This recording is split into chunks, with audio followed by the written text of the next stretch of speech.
volvemos con Avispando el Agitero. Volvemos también acá y la saludamos a Julia. ¿Qué tal, Julia? ¿Cómo estás? Hola, ¿qué hacen? Muy bien, acá. Muy bien. Y un poco recién anticipábamos esto de los cuerpos disidentes y surge la pregunta, ¿no? Recién hablábamos como, ¿qué onda ustedes con sus cuerpos? ¿Qué onda? ¿Cómo se perciben? ¿Cómo se autoperciben sus cuerpos? Sí, es algo muy particular. A veces uno a través de los años empieza a cuestionarse un montón de cuestiones culturales y hay otras que no tanto.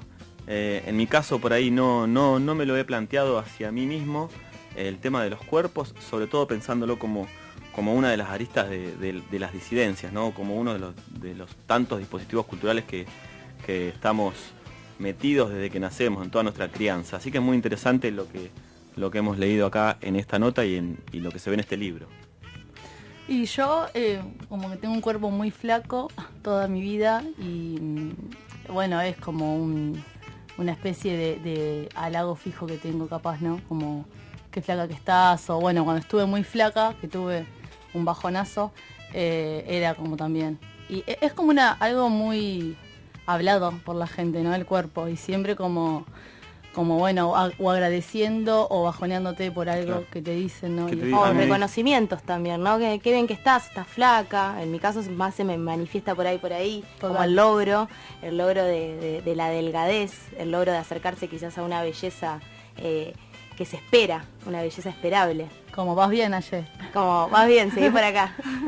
Y bueno, como decíamos recién, ahora estamos en comunicación con Nicolás Cuello, que es coautor y compilador del libro Cuerpos sin patrones, resistencias desde las geografías desmesuradas de la carne. ¿Qué tal, Nico? ¿Cómo estás? Hola, ¿cómo va? Bien, ¿nos escuchás? Sí, bajito, pero ahí puse el altavoz. Bien, estábamos reflexionando un poco también sobre nuestros cuerpos, a ver qué nos pasaba desde ahí. No sé si pudiste escuchar algo. No, un poquito, casi nada. Ah, bien, bueno, decíamos que... Bueno, en principio queremos que nos presentes un poco de qué va este libro, que habla de cuerpos, que habla de resistencias, que habla de geografías. Vale. Mira, el libro es un proyecto que encaramos con Laura Contreras, que es la otra compiladora y autora del libro. El libro es más que nada una compilación, pero también es como una máquina así media extraña que juxtapone escritos una primera tanda de escritos e intervenciones activistas y académicas de quienes hace ya unos años nos pronunciamos como activistas de la gordura, digamos, las primeras personas que interrumpimos en el espacio público como activistas de la gordura, de la diversidad corporal. Entonces decidimos cómo hacer este primer mapa con esos aportes. Es un libro que nace básicamente de una idea de María Elisa Peralta, de la editorial Madre Selva, una editorial anarquista. Y nada, nos pusimos con Laura a trabajar sobre ese libro. Tiene dos partes, un prólogo muy bonito de Mauro Cabral, muy potente, y después tiene una suerte como de introducción que hace como un repaso veloz sobre la genealogía urgente del activismo gordo en Latinoamérica. Nos situamos políticamente y sobre todo coyunturalmente sobre qué significa preguntar por el cuerpo en este tiempo, y después tiene una serie de trabajos en donde participan un montón de activistas y académicos, y después la segunda parte del libro son todas traducciones que hemos hecho sobre textos que están pensados para ser utilizados como herramientas de otros activistas de la gordura de Estados Unidos, Canadá, Londres, tanto que van desde el año 74 hasta la actualidad. O sea, es como una suerte como de mapa de insumos y de caja de herramientas así para poder, sobre todo para poder dar una profundidad histórica y genealógica a un movimiento que la gente sigue insistiendo con que es una novedad, pero en realidad somos un movimiento social que tiene 40 años de existencia. Claro, y que tienen desarrollo teórico sobre esto, o sea, sobre escribir a partir de esa identidad. Sí, o sea, es como una suerte como de producción simultánea, ¿no? La producción de teoría sobre la propia práctica y objetivar la experiencia para hacer una teoría política sobre el cuerpo gordo y sobre la gordura en el capitalismo, y al mismo tiempo también un montón de experiencias en donde hemos hecho asambleas, en donde hemos hecho talleres, intervenciones, imágenes, videos, denuncias, ¿no? Y como que bueno, tampoco somos un movimiento, digamos, como demasiado popular. Claro. Pero bueno, cada vez con el tiempo hemos ido sumando y solidificando un poquitito más este perfil y hemos, por lo menos, nuestro saldo siempre es positivo porque instalamos por lo menos el saldo, hacemos en estos pocos años, que llevamos 4 años, ¿sí?, donde el tema se ha ido construyendo públicamente, sentimos que por lo menos hemos instalado la pregunta por la politicidad del cuerpo y por la politicidad de la gordura y por la importancia de la diversidad corporal en los movimientos sociales, o es algo que por lo menos circula de una manera un poco más crítica que lo hacía antes, vinculado con cierta tradición no muy amigable de cierto feminismo, de la diferencia, de cierto feminismo de los años 80, que reducía la cuestión de la aceptación corporal o de la gordura a la aceptación corporal o de la gordura a la autoestima, ¿no?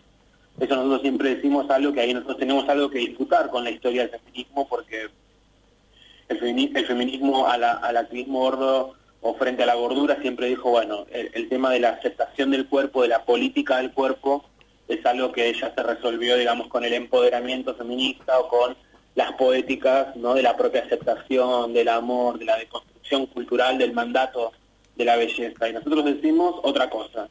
Y para nosotros también es muy importante poder diferenciarnos y poder marcar ese señalamiento para la tradicionalidad, el sentido común que instaló el feminismo, y poder decir que la pregunta que nos hacemos por la gordura es una pregunta lentamente por los regímenes, digamos, de producción del cuerpo en el capitalismo y sobre todo en esta fase neoliberal que hace del cuidado y de la gestión empresarial del yo, digamos, como un espacio singular de producción de plusvalor, de mercado, ¿no? De mercado. Muy bien, Nicolás, te habla Ramiro y te quería preguntar un poco más, profundizar un poquito más con esto, de la relación entre el patriarcado y esta lucha, digamos, del activismo gordo. Explícanos un poquito más qué relaciones tiene y en qué cuestión no es lo mismo. Mira, primero te diría que no solamente dialogamos de manera crítica con el patriarcado, dialogamos de manera crítica con las estructuras patriarcales de las culturas occidentales, pero también con un aparato de captura inigualable como es la heterosexualidad obligatoria, ¿no? Claro. Son dos cosas que hoy tenemos muy en boga la palabra patriarcado y es algo que se instaló como resultado de un proceso particular de cierta renovación de la lengua del feminismo, pero acá lo digo como un puto de mierda militante, no solamente disputo algo con el patriarcado, sino que disputo algo también con los modos en que la sexualidad, digamos, se construye como un destino, ¿no?, la heterosexualidad. Y tenemos mucho para pensar en relación a esas matrices de opresión, porque, digamos, y funcionan en muchos niveles. Yo solamente puedo comentar así como a grandes rasgos de qué manera y cómo es que lo preguntamos, pero la experiencia, digamos, la experiencia de opresión que vive un cuerpo, ¿no?, cuya diferencia sexual o genérica ya de por sí está marcada, al ser gordo, digamos, se incrementan, se profundizan, o digamos, esas situaciones de dolor, de violencia, de invisibilización, de postergación, ¿no? Y muchas veces, bueno, en el libro está bastante presente esto y creo que hablamos mucho. También la pregunta por el cuerpo habilita a pensar cómo en los espacios que nosotros llamamos como seguros, ¿no?, se configura como una nueva norma en relación al cuerpo. La relación que tiene la gordura con los procesos de generización del cuerpo es muy importante, digamos, ¿no? Tanto del cuerpo de las mujeres como de los hombres y como de otro tipo de subjetividades que están en el medio. Por lo general, la gordura siempre es como un factor que modifica la legibilidad de un cuerpo, siempre para peor, ¿no? La mujer gorda como una mujer que dentro del mercado del sexo es una mujer que vale menos, la mujer gorda necesariamente asociada a las tareas del cuidado, de la domesticidad, de la pasividad, del silencio, mucho más que cualquier otra mujer flaca. La mujer gorda como una mujer completamente enajenada y alienada de la posibilidad de autonomía corporal y sexual, la mujer gorda, ¿no? Y sobre todo esa mujer gorda, que además es una mujer gorda racializada, porque las gorduras hoy por hoy de las mujeres están muy asociadas a esa figura como de las grandes madres. Las grandes madres sabemos que no son las chetas, sino que las grandes madres son las mujeres de nuestros movimientos sociales, las mujeres de las barriadas, las mujeres que laburan en el territorio, ¿no? Las mujeres migrantes. Y lo mismo pasa con los chabones, con los putos, y obviamente también con las particularidades de otros cuerpos que no son cisexuales, ¿no? Que son con los que los cuerpos están. La gordura aparece como un factor que produce nuevas dinámicas digamos, y nuevas posibilidades de identificar cómo se reproduce la norma, ¿no? Siempre esto lo hablamos, y también depende de la experiencia de cada quien, pero bueno, ser puto y ser gordo no es lo mismo que ser puto y ser flaco, y en ese no ser mismo, lo que pasa es que muchas veces el cuerpo gordo necesariamente está asociado a un sentido común que lo patologiza, que lo considera como enfermo, como sucio, que lo considera como como una sustancia con cierto grado como de vergüenza inherente, y mucho de eso se trasluce en las dinámicas sexuales, se trasluce en las dinámicas económicas, ¿no? Se trasluce en las violencias que tenemos en nuestros puestos de trabajo, se trasluce en la posibilidad de acceder a un trabajo, digamos, los encadenamientos que produce la gordura con tanto el patriarcado, la heterosexualidad, como la propia, digamos, el propio sistema capitalista, son muchísimos, no podría resumirlos en un llamado por teléfono bajo ningún punto de vista. No, por ahí está bueno, en relación a esto de, recién decías, de lo enfermo, ¿cuál es también el debate con lo saludable? Porque evidentemente lo vemos en la publicidad, lo vemos en todos lados, que la salud entra en un envase de cuerpo flaco. Mira, nosotros, viste, yo al principio te decía que el libro es como un primer resumen o una suerte de primer radiografía de cuáles eran las texturas que estábamos manejando políticamente los activistas de la gordura y de la diversidad corporal allá por el año 2012, 13, ¿no? Que luego se tradujo en ese libro que se publicó el año pasado, pero que en realidad ese libro viene de un proceso mucho más largo y que está escrito hace mucho más tiempo. Hoy por hoy, en torno a lo que preguntás sobre la salud, hoy por hoy tenemos un enfoque que está más apuntado colectivamente hacia un movimiento, digamos, por la despatologización. Claro. ¿Qué significa ¿qué significa preguntar por la despatologización? Significa que muchas de nuestras acciones y nuestra práctica política, nuestros discursos críticos, apuntan a señalar la contradicción que hay en los organismos internacionales de la salud cuando se refieren a la gordura como una enfermedad, pero por otro lado dicen que es un estadio del cuerpo que produce, digamos, la posibilidad de adquirir otras enfermedades, cuando dicen que es un factor de riesgo, cuando dicen que es algo genético, no genético.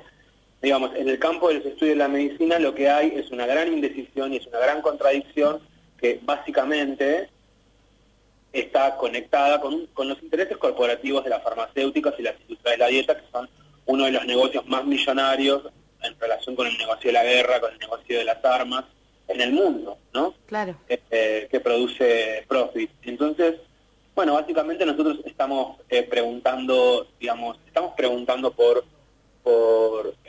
modos en los que intervenir en ese sentido común que hace de la gordura una patología sin cuestionar efectivamente de dónde sale la raíz que justifica el señalamiento de que la gordura es una enfermedad.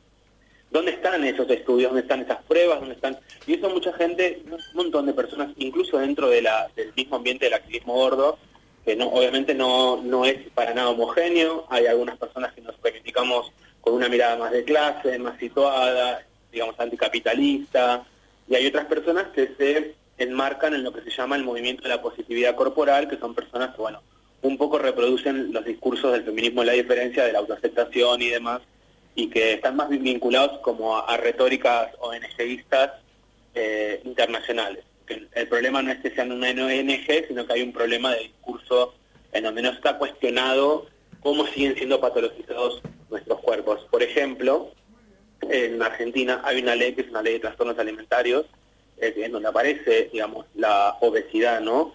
Referida como un trastorno alimentario, al igual que la anorexia y la bulimia, y efectivamente, por ejemplo, si si yo vivo una situación de discriminación institucional por ser una persona gorda, yo necesito, según esa ley, para poder acceder a derechos que digamos, en pos de mi defensa o en pos de la denuncia contra un órgano institucional o estatal por haber sido discriminado, yo tengo que acceder a un diagnóstico de un médico que diga que soy enfermo, ¿no? Claro. O sea, esa es la materialidad cuando decimos que hay una matriz que patologiza de manera permanente nuestro cuerpo. Después hay una mirada clínica social, es decir, que hay un saber instalado socialmente que no está cuestionado y que está producido de manera histórica, en donde se ve un cuerpo gordo y se ve un cuerpo enfermo, un cuerpo con enfermedades, un cuerpo al que se le atribuye diabetes, problemas respiratorios, hígado graso, problemas óseos, ¿no? Y efectivamente, lo que nos muestra la realidad es que si vos juntás 25 personas gordas, no todas esas personas tienen los mismos problemas. Muchas veces la pregunta está, vos sos gordo toda tu vida, llegás a los 45 años, tenés problemas de esto, de esto, de esto. Yo me pregunto, una persona flaca que trabaja todos los días 8 horas en una fábrica, a los 45 años, ¿cómo tiene el cuerpo? ¿No? Entonces ahí sí hay una doble moral y ahí lo que hay es muy instalado una matriz muy policial, ¿no? Que responde a los intereses de la industria farmacéutica y responde a los intereses de la industria de la dieta, que producen una mirada patologizante, ¿sí? Además de que existen las normativas institucionales, las políticas públicas, las decisiones de Estado y de organismos internacionales que nos patologizan, además existe un aparato cultural que reproduce esa patologización sin cuestionarla.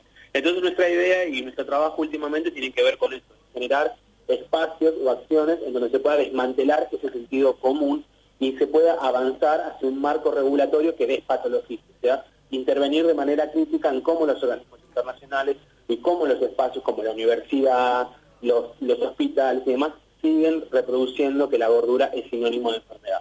Y lo que nosotros decimos no es sinónimo de enfermedad, no nos hacemos cargo de esa discusión, lo que sí decimos es que queremos un acceso integral a la salud, de la misma manera que otras personas, ¿no?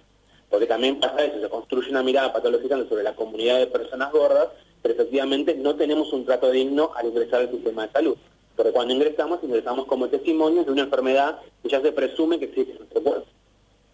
Bien. Y nada, en realidad también es otra discusión muy larga porque también lo que hace es señalar que hay un sentido muy instrumentalizador de la salud. La salud o sea, ¿cómo vos podés desconectar? Para hablar de la salud de un cuerpo, es imposible desconectar ese cuerpo de su contexto sociopolítico, de su trayectoria de clase, de su trayectoria sexogenérica. O sea, efectivamente, siempre está ese estereotipo de que las personas gordas son activas, son sedentarias, y la verdad, a mí me cuesta salir de casa, eso es cierto. Yo salgo de mi casa y tengo un mundo que me dice que soy una mierda, tengo un mundo que me dice que tengo que tener vergüenza por estar vivo, hay un mundo de miradas que está mal, que yo ocupe mucho espacio, hay un mundo de miradas en los ambientes gay que me dice que transpiro mucho, que soy sucio, que soy feo, que soy grande, que no, ¿entendés? O sea, sí. Claro. Por supuesto que la gente gorda va a tener problemas de autoestima si efectivamente hay un mundo que nos construye para perder la autonomía sobre nuestra corporalidad y perder toda capacidad de conexión con la vida. O sea, nos quitan efectivamente eso que dicen que nosotros no tenemos. Y no lo tenemos porque hay un aparato cultural y político que produce a través de nuestra tristeza, a través de nuestro dolor y a través de los síntomas que produce la violencia estructural, produce cuerpos normados. Sí, bien. En el caso nuestro cuerpo termina siendo el chivo expiatorio de una norma. Che, Nicolás, hola, te saluda Julia. Hola. Y en este sentido, sabemos de la negativa, para ir redondeando, de la apertura del taller de activismo gordo en el 32 Encuentro Nacional de Mujeres, ahora en Chaco. ¿Qué nos puedes decir de eso, digamos, no más allá de cuáles son las acciones que ustedes están tomando, digamos, como activistas, ante la negativa de la comisión organizadora, de que no es necesario, digamos, abrir este espacio? ¿Qué te puedo decir? Te puedo decir un montón de cosas que no son agradables, Claro. pero voy a tratar de ser educada.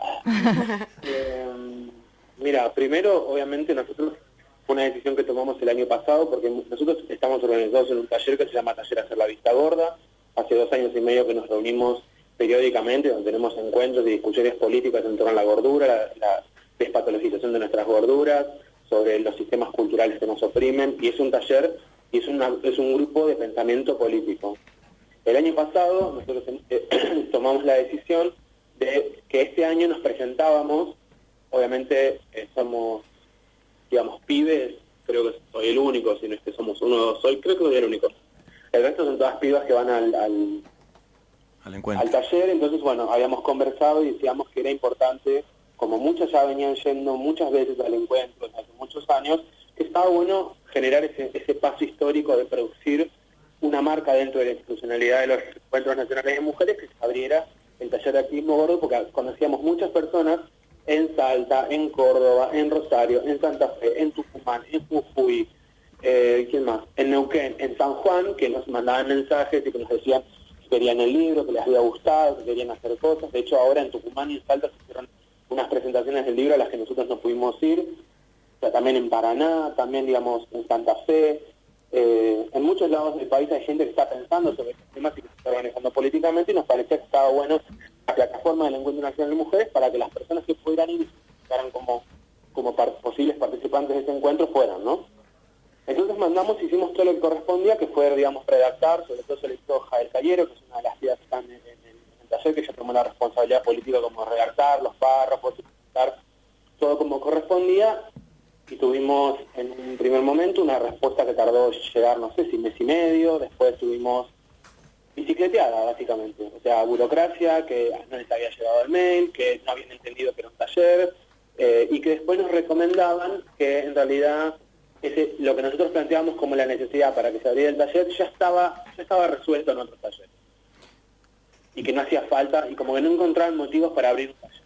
Bien. Claro, debe ser ese de corporalidades o algo así. Nos invitaban, que se llama política, relación con el cuerpo, y nos invitaban, en todo caso, a escribir al mail de Cultura y que hiciéramos una persona. Bien. Claro, ¿no? Obviamente nosotros contextualizamos esto, bueno, por supuesto que nos prendimos fuego, porque es una mierda, porque si hay algo que es un asco es cuando el feminismo se burocratiza, que no hay nada peor. Y entonces, nada, obviamente redactamos un comunicado que hicimos circular de manera pública, en donde argumentábamos por qué consideramos que era importante la apertura del taller. Todavía no hemos tenido respuesta, lo que sí, obviamente, salieron un montón de personas que son parte de la comisión del encuentro a decir que no había cerrado la fecha de decisión si se abría o no se abría el taller, y que nosotros estábamos como... Por eso también un montón de gente y un montón de compañeras como que no se la jugaron al compartir el comunicado, porque supuestamente todavía estaban en el margen en el que podían decirnos que sí. Efectivamente nos mandaron un mail diciéndonos que no. Claro. O sea, ahora nada más que nos hacen quedar como que fuésemos personas caprichosas y demás. Después otras personas nos hacían los comentarios diciendo, bueno, no se amarguen, Claro. pueden hacer igual por fuera de la lista oficial. Y la realidad es que es una mierda esa actitud, y eso fue lo que más nos encontramos. Y yo, eventualmente, no me identifico como una mujer ni como una feminidad partícipe del encuentro, pero sí me parece muy preocupante la naturalización de la burocracia y sobre todo los efectos de exclusión que supuestamente serían tradición dentro de los marcos, digamos, de ampliación de la política feminista. Y es como, ¿por qué hay que pagar derecho de piso con la exclusión para que después del año que viene se vuelva oficial? Claro, Bajo sí. ningún punto de vista. O sea, las personas deberían tener la posibilidad de argumentar políticamente por qué necesitan hacer un taller, mostrar consenso social en torno a eso y que eso se produzca, ¿no? Buenísimo lo que decís, Nicolás. La verdad que acá nos estamos un poco peleando por hacerte preguntas y nos quedó un poco corta la entrevista, pero te agradecemos la participación y bueno, quedamos ahí siguiendo un poco en qué va a quedar lo del Encuentro Nacional de Mujeres y bueno, recordamos que no sé si van a hacer alguna otra presentación del libro. No, ya lo presentamos como 50.000 veces. Claro, sí, por eso digo, no, porque vi que hace poquito lo volvieron a presentar ahí por la tribu. Sí, no, nada, eso. Nos encuentran en Facebook en Taller Hacer la Vista Gorda, que es la página de nuestro espacio de difusión. Y ahí, bueno, ahora en estos días vamos a sacar otro texto comentando un poco la situación, digamos, post circulación del comunicado. Y el libro Cuerpos sin Patrones se consigue en librerías, lo consiguen ahí en La Plata, está en Rayuela, yo sé que siempre está ahí, y si no también lo consiguen en Mercado Libre, o si no también lo pueden conseguir a través de la página de la editorial, que se llama Editorial Madre. Buenísimo, queda la data ahí. Te agradecemos la comunicación, Nico. Dale, un beso. Chao, chao. Chao. Bien, ahí pasaba Nicolás Cuello, coautor y compilador del libro Cuerpos sin Patrones.